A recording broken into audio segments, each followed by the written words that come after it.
পাঠ করবেন বিশ্ববিদ্যালয়।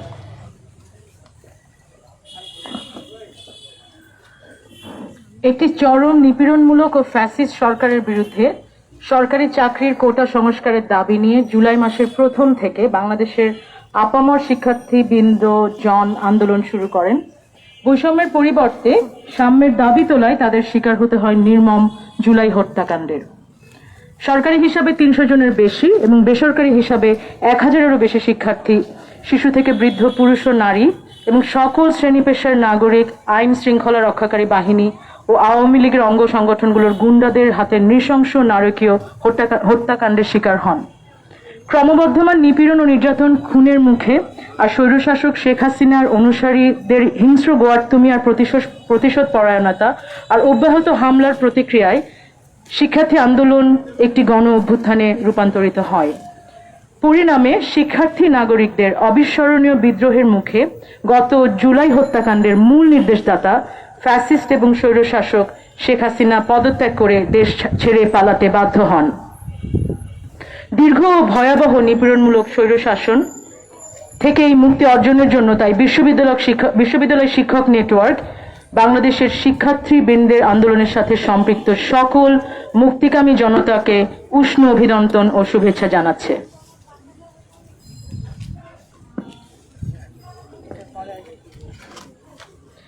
তবে আমরা মনে করি একটি নিপীড়নমূলক ফ্যাসিস্ট শাসন থেকে এই মুক্তি অর্জন রাষ্ট্রকে মেরামত করে একটি গণতান্ত্রিক, বহুত্ববাদী, অসাম্প্রদায়িক, সাম্য ও ন্যায় বিচার নিশ্চিতকারী রাষ্ট্রের রূপান্তরের কঠিন পথ এখন আমাদের সামনে। মুক্তি এখনো অর্জিত হয়নি। 19 জুলাইয়ের হত্যাকাণ্ডের পর তৎকালীন আওয়ামী লীগ সরকার সন্ধ্যা থেকে বেসামরিক প্রশাসনকে সহায়তার শর্তে পরিস্থিতি নিয়ন্ত্রণে সেনাবাহিনীকে মাঠে মোতায়েন করে। তারপরও পরিস্থিতির ক্রমাবনতি হতে থাকে এবং গত রবিবার 4 আগস্ট সারা দেশে সর্বোচ্চ সংখ্যক, অফিসিয়াল হিসাবে 102 জনেরও বেশি মানুষ নিহত হয়। অনির্দিষ্টকালের জন্য কারফিউ জারি ও 3 দিনের জন্য সাধারণ ছুটি ঘোষণা করা হয়। যদিও আন্দোলনরত শিক্ষার্থীবৃন্দ সরকারের এই ঘোষণা ঘৃণা ভরে প্রত্যাখ্যান করে 5 আগস্ট ঢাকা মার্চের ডাক দেয়। লক্ষ লক্ষ শিক্ষার্থী ও নাগরিকের সমাবেশ ও বিদ্রোহের মুখে গতকাল প্রধানমন্ত্রী জাতীয় সংসদের স্পিকারের কাছে পদত্যাগপত্র জমা দেন এবং বিদেশে পালিয়ে যান।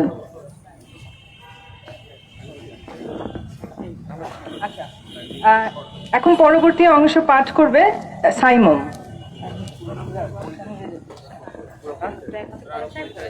আচ্ছা, আমি সাইমন রেজা তালুকদার, ব্র্যাক বিশ্ববিদ্যালয় আইন বিভাগের শিক্ষক। আমি পরের অংশটুকু পড়ছি। উল্লেখ্য যে দুপুরে প্রধানমন্ত্রী জাতীয় সংসদের স্পিকারের কাছে পদত্যাগপত্র জমা দিয়ে বিদেশে পালানোর পর আমরা দেখতে পাই সেনাবাহিনী প্রধান জনগণের উদ্দেশ্যে ভাষণ দিয়ে একটি অন্তর্বর্তী সরকার গঠন হবে বলে জানান। এরপর আমরা দেখতে পাই যে সেনাপ্রধান বঙ্গভবনের রাষ্ট্রপতি এবং বিভিন্ন দলের প্রতিনিধিদের সাথে মিটিংয়েও বসেন। কিন্তু এই সংকটময় মুহূর্তে আমরা বিস্মিত হয়ে ঢাকা শহর সহ সারা দেশে পুলিশ ও আইন শৃঙ্খলা রক্ষাকারী বাহিনীর অনুপস্থিতি আর চেইন অফ কমান্ডের পুরোপুরি অনুপস্থিতি লক্ষ্য করি। বিভিন্ন অঞ্চলে ও রাজধানীতে মোতায়েন সেনা সদস্যগণেরও নিষ্ক্রিয়তা লক্ষণীয়ভাবে আমাদের নজরে পড়ে। অথচ শাসন ও শাসকের বদলের ক্রান্তিকালে ভয়াবহ নৈরাজ্য ও অরাজকতা সৃষ্ট হওয়ার আশঙ্কা সবসময় থাকে। প্রশাসনিক অস্পষ্টতা, শূন্যতা এবং সিদ্ধান্তহীনতার সুযোগে দুষ্কৃতিকারীরা ঢাকা সহ বাংলাদেশের বিভিন্ন স্থানে অগ্নিসংযোগ, ভাঙচুর, লুটতরাজ চালানো শুরু করে। রাষ্ট্রীয় বিভিন্ন স্থাপনা ভাঙচুর, লুটপাট, থানা জ্বালিয়ে দেয়। ঢাকা বিশ্ববিদ্যালয়ের স্বাধীনতা চত্বরের এবং বিখ্যাত ঐতিহ্য ময়মনসিংহের শশীলজ সহ নির্বিচার ভাঙচুর, ভিন্ন মতাবলম্বীদের উপর হামলা, তাদের সম্পত্তি লুটপাট ও পোড়ানো শুরু হয়। একই সঙ্গে সন্ধ্যা থেকে খবর আসতে থাকে যে কিছু স্থানে ধর্মীয় ও জাতিগত সংখ্যালঘু ও তাদের বাসাবাড়িতে, ধর্মস্থানে উপর্যুপরি হামলা ও লুটপাট অব্যাহত রয়েছে। সংবাদ মাধ্যমের দপ্তরে ও মিডিয়া কর্মীদের ওপর হামলা হয়েছে। এসব বহু হামলার খবর মিডিয়ায় পরিবেশিত হয় নাই এখনো। মধ্যরাত অবধি আমরা জানি যে সারা দেশে পুলিশের অনুপস্থিতি বজায় ছিল এবং সেনাবাহিনীর টহলও নির্দিষ্ট কিছু সংখ্যক এলাকায় সীমাবদ্ধ ছিল। এছাড়াও গতকাল দেশের বেশ কিছু স্থানে পুলিশ গুলি করে সাধারণ মানুষকে হত্যা করেছে। এমত অবস্থায় বাংলাদেশের সাম্প্রদায়িক সম্প্রীতি বিনষ্টের ঘোরতর আশঙ্কা করছি আমরা। পুলিশের অনুপস্থিতিতে সেনাবাহিনী নাগরিকদের সুরক্ষায় এগিয়ে না এলে এবং বাংলাদেশের শিক্ষার্থীদের গণ অভ্যুত্থান নস্যাৎ হয়ে যেতে পারে। সাময়িক বিজয় গণতান্ত্রিক রূপান্তরের চূড়ান্ত পর্যায়ে না গিয়ে একটি পাল্টা অভ্যুত্থানের মাধ্যমে সুবিধাবাদী, মতলববাজ, অগণতান্ত্রিক ও স্বৈরাচারী শক্তির কাছে রাষ্ট্রের ক্ষমতা আবার কুক্ষিগত হয়ে যেতে পারে। এবার আমি বাকি অংশটুকু পড়ার অনুরোধ করছি মাহমুদ স্যারের কাছে। এখন পরবর্তী অংশ পাঠ করবেন ঢাকা বিশ্ববিদ্যালয়ের উন্নয়ন অধ্যয়ন বিষয়ের অধ্যাপক কাজী মারুফ।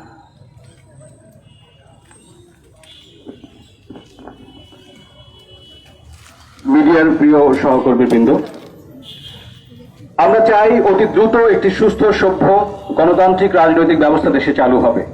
আমরা একটি অসাম্প্রদায়িক, বৈষম্যহীন বাংলাদেশ দেখতে চাই, যেখানে সাম্য, মানবিক মর্যাদা ও সামাজিক ন্যায় বিচার হবে রাষ্ট্র পরিচালনার মূলনীতি। যে কোনো ধরনের সন্ত্রাস একযোগে রুখে দিতেও আমরা বদ্ধপরিকর। পারস্পরিক সৌহার্দ্য বজায় রাখা হবে আমাদের রাষ্ট্র পরিচালনার অন্যতম লক্ষ্য। তাই ছাত্র জনতার এই অভূতপূর্ব ঐতিহাসিক গণ অভ্যুত্থানকে কেউ যেন কালিমা লিপ্ত করতে না পারে, সেদিকে সকলের কড়া নজর রাখতে হবে। উল্লাস, উচ্ছ্বাস যাতে কোনো রকম প্রতিহিংসার জন্ম না দেয়, সেদিকে দায়িত্বশীল নাগরিকদের সজাগ থাকতে হবে। এই প্রেক্ষিতে আমরা আন্দোলনকারী শিক্ষার্থী সহ বাংলাদেশের আপামর জনগণের কাছে নিম্নোক্ত বিষয়ে এই ঘটনাবলী সম্পর্কে আমাদের উদ্বেগ এবং দাবি সমূহ পেশ করছি। এই দাবি সমূহ পাঠ করার জন্য আমি আমন্ত্রণ জানাচ্ছি মোশাহিদা সুলতানা।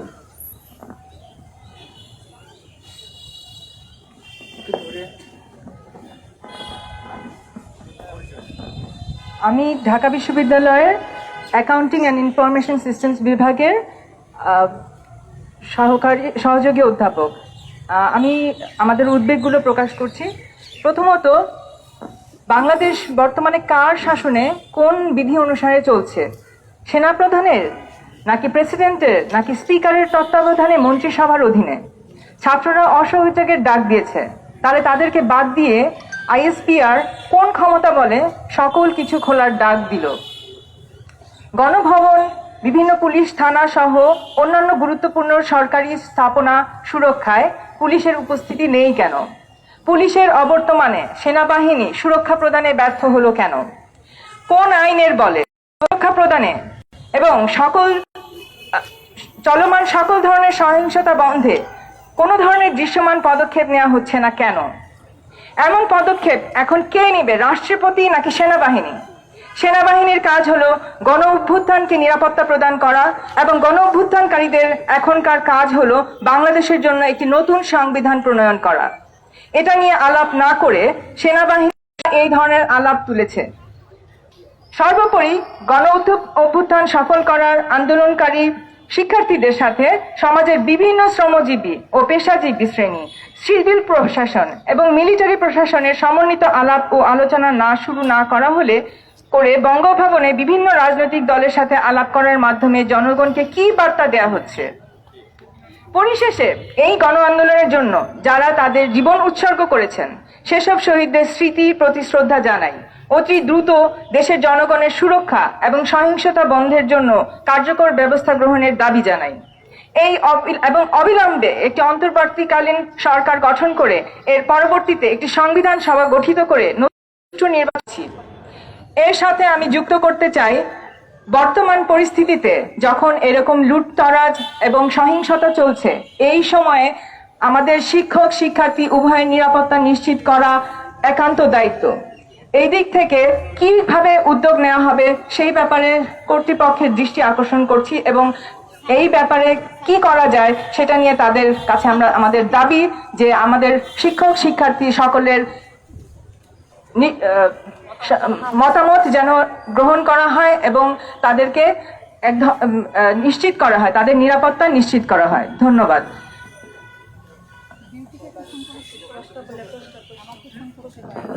আপনাদের কোনো প্রশ্ন থাকলে করতে পারেন, আমরা চেষ্টা করব উত্তর দিতে।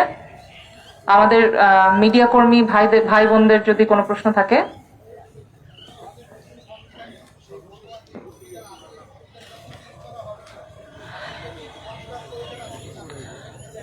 আমরা আসলে আপনাদের যদি মনে থেকে থাকে পরশুদিন আমরা একটি প্রেস কনফারেন্স করে বিশ্ববিদ্যালয় শিক্ষক নেটওয়ার্ক একটি রূপরেখা দিয়েছি। সেই রূপরেখার মধ্যে এই বিষয়ে বিস্তারিত আছে। আর আরো বিষয়টা আমাদের মাথায় রাখতে হবে যে এখনো অন্তর্বর্তীকালীন সরকার গঠনই হয় নাই। অন্তর্বর্তীকালীন সরকার গঠন হওয়াটা এখন সবার আগের কাজ। অবশ্যই আমাদের সংবিধান সংশোধন করতে হবে, অবশ্যই সেটা সরকারের কাজ, সেটা আমাদের বলে দেওয়ার কাজ না। আমরা পরামর্শ দেওয়ার ছিল, দিয়েছি। এখন এই মুহূর্তে সবচেয়ে বেশি আগে মানুষের নিরাপত্তা দেওয়া দরকার, সুরক্ষা দেওয়া দরকার, এবং একটি অন্তর্বর্তীকালীন সরকার দ্রুততম সময়ের মধ্যে গঠন করা প্রয়োজন। এবং এই অন্তর্বর্তীকালীন সরকার অবশ্যই শিক্ষার্থীদের যে দাবি ছিল, তাদের যে বৈষম্য বিরোধী বাংলাদেশের দাবি ছিল, সেই দাবি অনুযায়ী হতে হবে। এমন মানুষকে ওখানে আমরা দেখতে চাই না যারা ঋণ খেলাপি, দুর্নীতিবাজ, এরকম মানুষকে আমরা ওখানে দেখতে চাই না। যারা সংখ্যালঘুর অধিকারে বিশ্বাস করে না, এরকম মানুষকে আমরা ওই অন্তর্বর্তীকালীন সরকারে দেখতে চাই না। এবং আমরা এটাও দেখতে চাই যে বৈষম্য বিরোধী ছাত্র আন্দোলনের যে শিক্ষার্থীদের সংগঠন, সেই সংগঠন সবসময় যেন যে কোনো অন্তর্বর্তীকালীন সরকারের এবং পরবর্তী যে কোনো সরকারকে জবাবদিহিতা এবং অ্যাকাউন্টেবিলিটির মধ্যে রাখতে পারে। নারী বিদ্বেষী এবং সাম্প্রদায়িক কোনো মানুষকেও আমরা ওই ইন্টারিম গভর্নমেন্টে দেখতে চাই না। এবং নতুন, অবশ্যই আমার কলিগ বললেন যে নতুন সংবিধান অবশ্যই রাজনৈতিক প্রক্রিয়ার মধ্যে দিয়ে হতে হবে। আর কোনো প্রশ্ন আছে কিনা?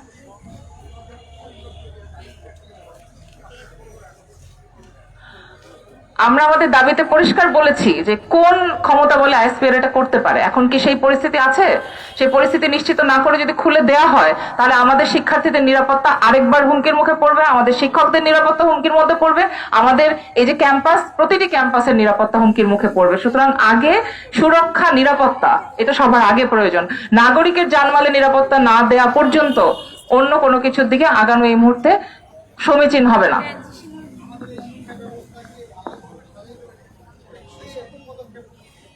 এখন আমরা এগুলো নিয়ে কথা আমরা অন্য কোনো প্রেস কনফারেন্সে নিশ্চয়ই বলবো। এখন আমরা এই বিষয়টাতে থাকি যে আমাদের সংখ্যালঘুদের উপর হামলা হচ্ছে, আমাদের বিভিন্নভাবে হামলা নিয়ে গুজব ছড়ানো হচ্ছে, তার মাধ্যমে ভয় সৃষ্টি করার চেষ্টা করা হচ্ছে, যাতে করে মানুষ নানাভাবে বিভ্রান্ত হয়। এরকম একটা সময় বিভ্রান্তি না তৈরি করে বরং পরিষ্কারভাবে যে কোনো থ্রেটকে মোকাবেলা করতে হবে।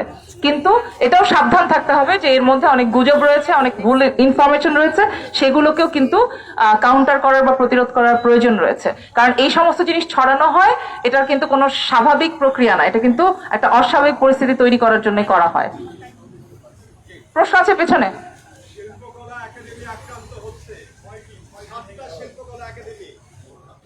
এবং আমাদের দেশের যে আমরা দেখেছি গতকালকে জাতীয় সংসদ ভবন, গণভবন, 32 নম্বরের জাদুঘর থেকে শুরু করে বিভিন্ন থানা এবং শিল্পকলা একাডেমিগুলোকে আক্রমণ করা হচ্ছে, বিভিন্ন জায়গায় ভাস্কর্য ভাঙচুর করা হচ্ছে।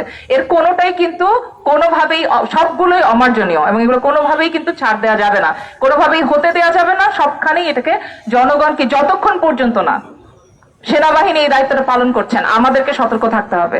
কিন্তু আমরা মনে করি দায়িত্বটা আসলে কিন্তু আমাদের নয়, এটা সেনাবাহিনীর দায়িত্ব।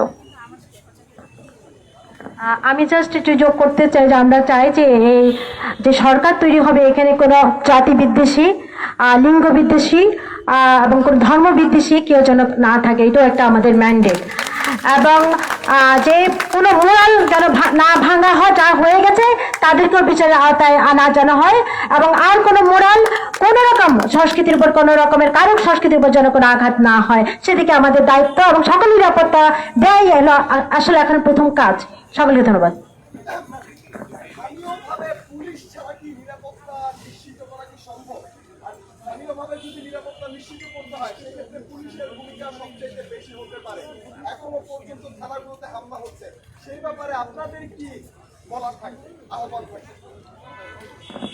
আচ্ছা, এই যে আমরা এখন যে পরিস্থিতিটা দেখছি, এটা একটা দীর্ঘ সময় ধরে একটা ঘটনা ঘটে যাওয়ার একটা পরিণতি আমরা দেখছি, যেখানে পুলিশদের বিরুদ্ধে নানান রকমের ধারণা রয়েছে, একটা বিরূপ ধারণা জনগণের মধ্যে তৈরি হয়েছে।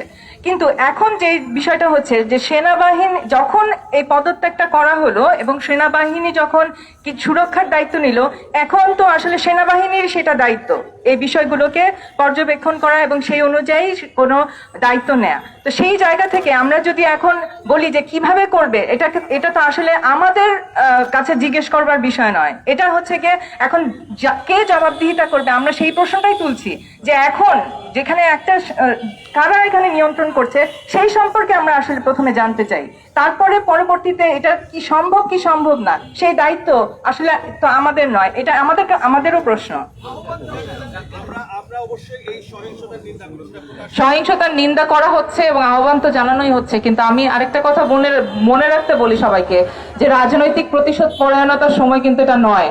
আমরা যদি ভেবে থাকি যে আমরা যে কয়টি প্রাণ গেছে সবগুলোর বিচার হবে, সবগুলো রক্তের দাম আমরা বলেছিলাম, আমরা প্রমিস করেছিলাম যে আমরা সেই ঝরে যাওয়া প্রাণগুলো, সেই আহত হওয়া মানুষগুলোর বিচার করব, এবং এই যে বিচার যে আমরা করব, এই বিচার করার জন্য এই মানুষগুলোকে কিন্তু থাকতে হবে। আপনারা যদি মব লিঞ্চিং এর নামে এদেরকে আগে থেকেই যদি আমরা নিজেরা যদি এই আইন নিজের হাতে তুলে নেই, সেটা কিন্তু কোনোভাবেই অ্যাকসেপ্টেবল হবে না। সুতরাং আমাদেরকে খুব সাবধান থাকতে হবে যে অবশ্যই যারা রাজনৈতিকভাবে, আমি যার মত পছন্দ করি না, গতকালকে পর্যন্ত যে আমার জীবনের জন্য হুমকি ছিল, আজকে যদি তার জীবনের উপর হুমকি আসে, অবশ্যই আমি তাকে নিরাপত্তা দেওয়ার চেষ্টা করব। এই কথাটা যেন আমরা মনে রাখি, আমরা যেন প্রতিশোধ পরায়ণ না হয়ে উঠি, আমরা যেন মব লিঞ্চিং এ মেতে না উঠি। কোনোভাবেই এগুলো অ্যাকসেপ্টেবল হবে না, এবং আমরা কেউ এটা করতে মানে সবাই বলবো যেটা যেন আমরা না করি। আমরা সবাইকে আহ্বান জানাই যে কেউ এইভাবে মব লিঞ্চিং করার চেষ্টা করবেন না। আচ্ছা, এই সাংবাদিক ভাইয়ের পুলিশ নিয়ে যে প্রশ্নটা, এটা অত্যন্ত গুরুত্বপূর্ণ প্রশ্ন, এবং এই নিয়ে আমাদের নিশ্চয়ই কারো মনে সন্দেহ নাই যে আর্মির প্রতিটি গ্রামে উপজেলায় যে নিরাপত্তা দেওয়া সম্ভব না। তো পুলিশকে আমাদের আসলে একটা কনফিডেন্সের মধ্যে নিয়ে আসাটা খুব জরুরি, এবং এই প্রক্রিয়াটা আমরা অনুরোধ জানাতে পারি। এই প্রক্রিয়া কিভাবে হবে, আমাদের আগে সহকর্মীরা বলে গেলেন, এটা আমরা জানি না, কিন্তু আমরা এটা জানি প্রত্যেকটি থানায় আক্রমণ হচ্ছে, এবং এই আক্রমণটা কেন হচ্ছে? কারণ পুলিশকে একটা গণশত্রুতে পরিণত করা হয়েছে। পুলিশকে গণশত্রুতে কে পরিণত করেছে? পুলিশ করেনি আগের ফ্যাসিস্ট খুনি রেজিম সরকার, তাই তো? তো এখন সেই দায় এখন এই পুলিশকে নিতে হচ্ছে। তাহলে এখন প্রথম কাজ আসলে হওয়া উচিত এই পুলিশকে নিরাপত্তা দেওয়া, আশ্বস্ত করা, এবং তাদের থানায় থানায় আর্মি বিজিবিকে মোতায়েন করে তাদেরকে প্রতিরক্ষা দেওয়া, দিয়ে বলা যে যারা শুধুমাত্র গুলি করেছে, যারা গুলির অর্ডার দিয়েছে, তারাই শুধুমাত্র বিচারের আওতায় আসবে। বাকি ঢালাও ভাবে পুলিশ সদস্যদের পেছনে এটা লাগা হলে এই নিরাপত্তা আসলে উপরের মহল থেকে দৃঢ়ভাবে এই মুহূর্তে আসতে হবে। কারণ আমরা খবর পাচ্ছি যে ঢাকা তো দূরের কথা, মানে বাইরে তো দূরের কথা, ঢাকায় অনেক জায়গায় অনিরাপদ পুলিশের ভেঙে ফেলা হচ্ছে। তো এটা আমরা যে কেউ যে কোনো ভাবে আক্রান্ত হতে পারি, তাই এই বিষয়টি অত্যন্ত গুরুত্বের সাথে নেওয়া দরকার। হ্যাঁ, আমরা শেষ করব। সৌমিত, শেষ বক্তব্য। ধন্যবাদ। আমার নাম সৌমিত জয়দীপ, আমি ব্র্যাক বিশ্ববিদ্যালয়ের সহকারী অধ্যাপক। আপনারা আজকে ঢাকা শহরের বিভিন্ন মোড়গুলোতে দেখবেন ট্রাফিক পুলিশ কিন্তু নেই। সব প্রতিষ্ঠান খুলে দেওয়া হয়েছে, রাস্তাঘাটে যানজট। কিন্তু আমরা জানি না আসলে এই রাষ্ট্রটা এই মুহূর্তে কারা চালাচ্ছেন। আমাদের সহকর্মীরা ইতিমধ্যে বলেছেন। আমরা অবিলম্বে এই দাবিটুকু জানাচ্ছি, যারা এখন সরকার হিসেবে বাংলাদেশের দায়িত্ব পালন করছেন, যে আপনারা এই রাষ্ট্রের দায়িত্বটুকু এবং নাগরিকের যে নিরাপত্তাটুকু, সেটা এই মুহূর্ত থেকে আমাদের জন্য পালন করুন। নইলে গতকালকে যা হয়েছে পরিস্থিতি, ম্যান্ডেট কেন লাগবে? তাহলে কোন অধিকার বলে, কোন ক্ষমতা বলে এই ঘোষণাগুলো আসছে? ম্যান্ডেট তো দেওয়ার প্রশ্ন না। হ্যাঁ, ফলে এক্স্যাক্টলি আমরা সেটাই বলছি যে গতকালকে সেনাপ্রধান বলেছেন যে তার উপরে আস্থা রাখতে, তিনি সবকিছু ঠিক করে ফেলবেন। তা আমরা সেই আস্থাটুকু কার কাছে রাখবো? আমি একটা উদাহরণ দিচ্ছি। থানা থেকে পুলিশ বের হতে পারছে না। ধরেন আওয়ামী লীগের যারা ওয়ার্ড কমিশনার ছিলেন, যারা নেতা ছিলেন, তারা কোথাও নাই।